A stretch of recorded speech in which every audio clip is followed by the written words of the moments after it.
And not surprisingly, homelessness is on the rise. That's according to a recent report done by the U.S. Department of Housing and Urban Development. News 4 Tucson's Connor McGill reports from Midtown with the study's key findings. Some 653,000 Americans are homeless. Here in Arizona since 2020, we've seen a 29% increase, with more than half left unsheltered. It's a reality some people are facing across the country: homelessness. With the cost of housing and inflation on the rise, many are faced with living on the streets. Local shelters doing everything they can.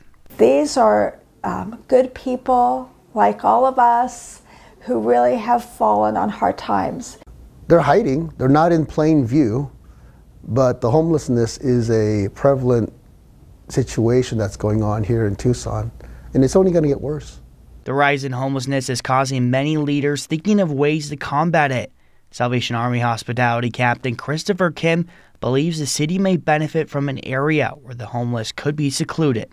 LA has containers right in the middle of downtown where there's 20 containers, and each of them are apartments.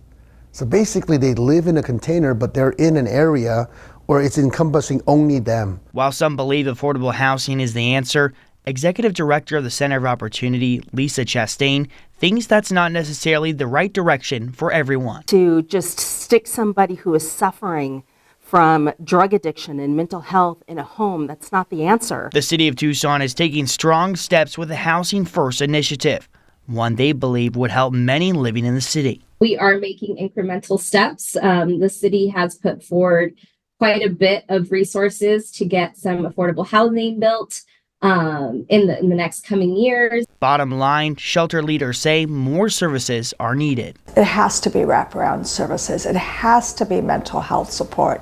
It has to be, drug rehab. You can find the full HUD report on our website at KVOA.com. Reporting from Midtown, Connor McGill, News 4 Tucson.